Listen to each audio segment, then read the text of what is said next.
This is LiveWell Talk on Therapy Plus. I'm Dr. Dustin Arnold, Chief Medical Officer at UnityPoint Health, St. Luke's Hospital. This week is National Rehab Week, and today's episode is the third of three podcasts covering the various therapy services offered at UnityPoint Health, Cedar Rapids. Our guest today is Yotty, Senior Physical Therapist with St. Luke's Therapy Plus, to discuss therapy services offered at our Therapy Plus locations. Brock, welcome to the podcast. Happy to be here. Thanks, Dr. Now, I've known you for a while, but this is your first podcast, right? Yep. Yeah, I didn't think we've done one before. We've done one on therapies, of course. So, all right, what's the plus? I mean, I know what therapy is, but what's the plus? If I'm a patient, what am I going to get with the plus? I mean, I think our plus is that we make sure we take care of our patients. Obviously, as physical therapists, that's always our job. But I think also from the standpoint that, one, we have 4 very easy locations to get to. We have one in Marion, one in Hiawatha, one at downtown, right across from the hospital here, and then one at the Westdale Clinic. And the nice portion is that all of them are located with clinics, and so that makes it really easy. You can establish a primary care and then have us right up top if you need something. So that's always a nice plus. And then we offer wide variety of services. Obviously, most people think of physical therapy, think of general joint pains, back pains, neck pains, things like that. But we also have a lot of different services. We have 3 locations that do lymphedema for post-cancer care. We have... And lower extremity lymphedema too, right? Yes, I mean, that's an affliction. So we have 3 clinics that deal with that. We now have 2 OTs, one at the downtown clinic and one at the Marion Clinic. By OT, you mean occupational therapy. Yep. And they can deal with obviously hand therapies, but also some of our patients have cognitive issues that OT is very phenomenal at dealing with, and so having some of those services spread out a little bit helps out as well. And then we also offer dry needling at 2 of our clinics, the Marion Clinic, and then I'm dry needling certified at our Westdale Clinic. How many? We've done a podcast on dry needling several years ago, probably pre-pandemic. And so I remember when we got that started. So you're certified. How many certified? So we have 3 certified physical therapists for dry needling, 2 up at our Marion Clinic, and then myself at the Westdale Clinic. And so we've kind of worked out how to deal with that and spread out the caseload. And for our listeners, dry needling, you might just commonly or casually say, well, acupuncture, but it's not really acupuncture. They found that, I know you know this, Brock, this is for our listeners' benefit, that injecting steroids into a soft tissue that's traumatized, I always say it's kind of like a alt delete reset, like you do on your computer, right? Yep. You're rebooting it. And then over time, they found that it's not the steroids, it's the actual needle that triggers this cascade of healing. Yep. And so that's what dry needling is. Yep. Introducing a very fine gauge needle into that tissue. And when we hit the trigger point that we're trying to go for, that unlocks that trigger point so the muscle can relax. It can improve blood flow. It can improve the pH of the tissue, because some of the research that we did through our training showed that when the pH is decreased in that tissue, it increases the pain signal sent to the brain. And so when you clear that out and restore that normal pH, it helps decrease that pain that they're feeling there. So, I know it changed my practice of trigger point injections, not putting a steroid in, just lidocaine. Yeah. Because it's really the needle Yep. that is causing the reset. So it's really fascinating. It's a very successful service. What other conditions do you treat? We talked about musculoskeletal. You talked about some cognitive impairment. The occupational therapist, we're going to have another podcast with someone on describing that. But, they do some really clever stuff. Yep. I mean, I'm always impressed with. I think if I could go back and do it again, I say that. I think I'd do OT. I think it's very stimulating. Patients are so grateful for it, and the families. They really make changes. But so tell me some other therapies that take place. So, we have, we treat all of the general things, back pain, neck pain, shoulder pain, wrist pain, carpal tunnel syndrome. Post-surgically, we treat everything from ACL surgeries, rotator cuff repairs. We get the post-surgical back patients, try to reteach them how to move a little bit better, so they don't continue to irritate those tissues and the reason that they need surgery. and do our best to get them. I mean, I know everybody's general question is, well, how long and how much is this going to cost, and a lot of those different things. And I always tell my patients, this is a partnership. We're going to talk through and figure out what you need to be able to do.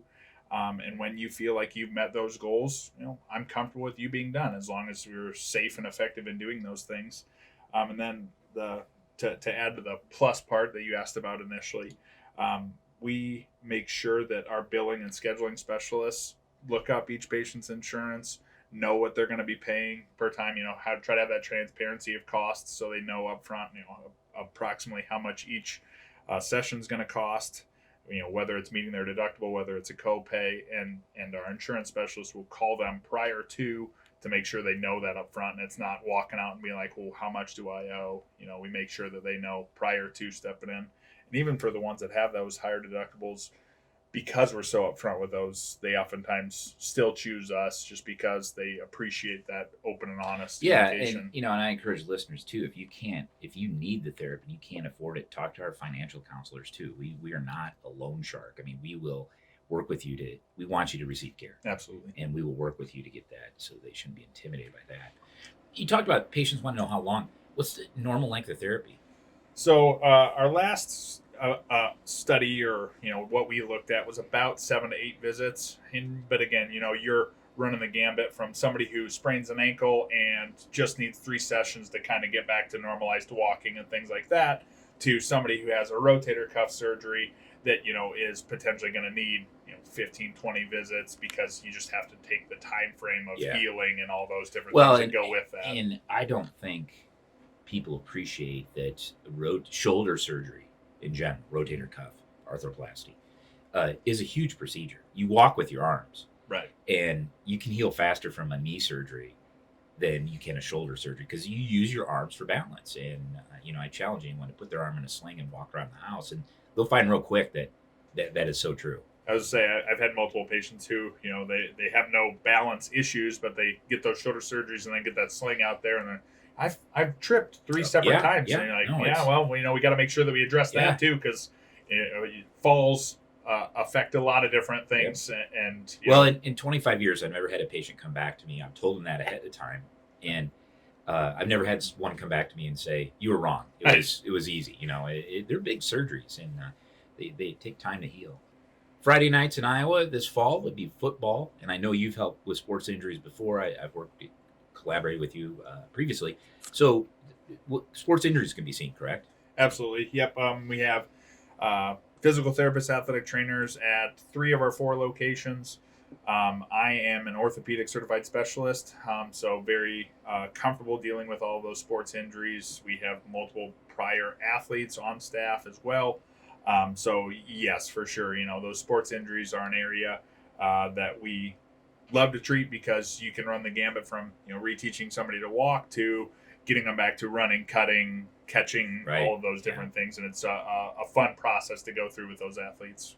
But also reassure people or inform people that it takes time to heal. Yeah. When you, particularly in high school sports, you have a shorter season than you do in college. For sure. And so I know, having 2 daughters that have played high school and college sports, that you're anxious to get back into action. So that's always patience. How can someone get referred to Therapy Plus?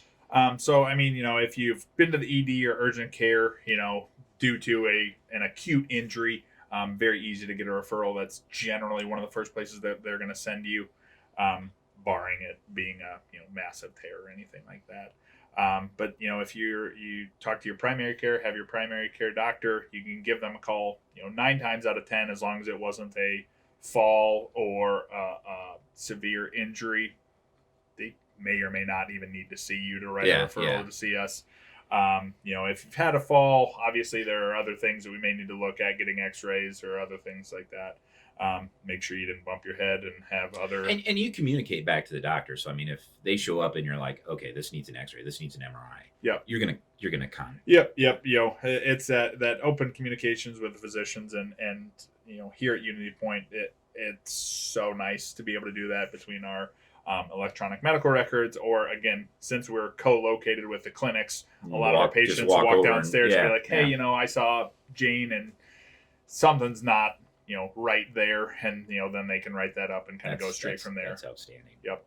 Medicine is a team sport. We talked about sports medicine, but medicine is a team sport. One last question. Why physical therapy? Well, I always make a joke that I let my oldest brother choose a path, and then we all kind of followed that. So my oldest brother's a physical therapist and athletic trainer. My other brother's a physical therapy assistant and athletic trainer. So I kind of just followed that along. But I think probably the real reason is my dad's an accountant, and bless him, I couldn't be an accountant. Not that I did. Oh, I'm not okay with math. It's just that never interested me. But he loved the people person, aspect of accounting. Getting to know somebody, help them meet their goals. My mother was a nurse, and so there's the medical aspect and seeing how much she cared for her patients. And I always say, this is kind of the melding of those two worlds. You get to see lots of patients, you get to help them with their stories, but you get the medical aspect of it as well. And to me, that was kind of the best of both worlds there. And I think that's, just across the board in medicine, that the rehab, whether it's our inpatient rehab or outpatient or your line of service and therapy plus, you get to see people get better. Mm-hmm. And sometimes in healthcare, you're dealing with chronic disease, and sometimes you're preventing people from getting worse. Sure. Because once the disease happens, it's hard to correct or to take it back. But you have the opportunity, which I think is a blessing, to see people get better and return to the active lifestyle we want them. Sure. And I mean, to that point, even some of those chronic things, fibromyalgia and chronic pain syndromes and things like that. Like, a lot of people think, oh, well, this is never going to be better, or, it's always going to be terrible. And even some of those patients, we've started to see some of those. Dr. Matthews has been a great source of sending us some of his patients there up at the pain clinic. Okay, we may not make you perfect, but if we can take your pain from an 8 to a 4, right, that's a pretty big life change there. Well, and as far as pain, I think we've correctly with the opioids and all that, we've looked at functional capacity. We want you to restore activity. Mm-hmm. So what is our goal? I want to go for walks, and okay, that's our goal then. Yeah. And I think that's helped me guide patients for sure. And that's that partnership, like we talked about. How long are we going to do therapy? Yeah. Well, okay, if your goal is to be able to walk from your chair to the bathroom, okay, that's a little bit less of a goal than, okay, I want to go from I haven't done anything in 5 years to doing a 5K. Clearly those are different time frames that we're going to be working with. But it's that partnership of knowing your patient, knowing what they want, and being able to work with them to meet their goals rather than just some arbitrary goal that I throw out for them. Awesome. Well, Brock, thank you again for joining me and sharing our listeners about your services offered at Therapy Plus. And now we define what the plus is. Yeah. So I think that'll be a benefit. And once again, this is Brock Yotty, Senior Physical Therapist with St. Luke's Therapy Plus. If you're interested in learning more about services offered at Therapy Plus, visit unitypoint.org. Thank you for listening to LiveWell Talk On. If you enjoyed this episode, don't forget to subscribe. And if you want to spread the word, please give us a 5-star review and tell your family, friends, neighbors, strangers about our podcast. We're available on Apple Podcasts, Spotify, Pandora, or wherever you get your podcast. Until next time, be well.